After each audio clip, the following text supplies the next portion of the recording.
Hello guys, আজকে আমরা আবার চলে গিয়েছিলাম মাঠে আমাদের কিউব আকৃতির আজব ঘড়িটিকে নিয়ে। তো আজকে মাথায় ছিল কিছু ইন্টারেস্টিং করার, কিন্তু কিছু খুঁজে পাচ্ছিলাম না। পরে একজন আইডিয়া দিল যে কেমন হয় যদি আমরা একটি ফোন ঘড়িতে বেঁধে দিই, কারণ আমাদের ড্রোন নাই কিন্তু ড্রোনের আশা আছে। সেজন্য আর কি বাংলা বুদ্ধি বের করে একটি ফোন ঘড়িতে টেপ দিয়ে বেঁধে দিলাম। বাই দ্য ওয়ে, যার ফোন তার কলিজা হাতে চলে আসছিল। তো যাই হোক, সকল বাধা উপেক্ষা করে আমরা ঘড়িটিকে টেক অফ করলাম। 1 2 3 বুম! কিছুক্ষণের মধ্যেই ঘড়িটি আমাদের ফোকাস দূরত্বের বাইরে চলে গেল আর কি, আমরা কিছু দেখতে পাচ্ছিলাম না। তো এভাবেই আর কি ঘড়িটা অনেক জোরে গেল। তো তারপর আমরা 30 থেকে 40 জনের মহাসমারোহ নিয়ে চলে গেলাম ঘড়িটির পিছনে পিছনে। বাই দ্য ওয়ে, এখন আমি ঘড়িটাকে একটু ফোকাস করার ট্রাই করলাম এবং সফল হলাম।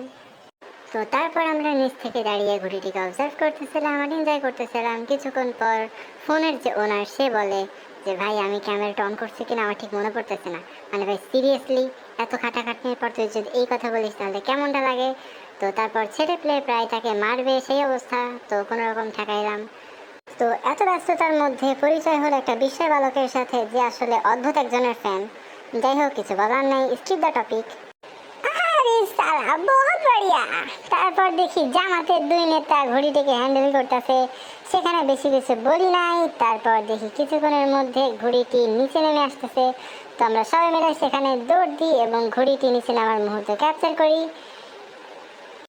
আমাদের সবার মনে একটাই ভয় ছিল যে ফোন অক্ষত আছে কিনা আর ভিডিও হয়েছে কিনা, কিন্তু বহুত বড়িয়া, আমরা দেখি ফোন আস্ত আছে এবং ফোনে থাকা ভিডিওটাও সম্পন্ন হয়েছে। তারপরে ভাবলাম আমি ভিডিওটি একটু দেখবো, কিন্তু বাচ্চাদের জন্য আসলে সেটা আমি পেরে উঠলাম না। তো চেষ্টা করব পরের ভিডিওটিতে আপনাদের সাথে এই ভিডিওটা শেয়ার করার। তো আজকের মতো এটুকুই, টাটা।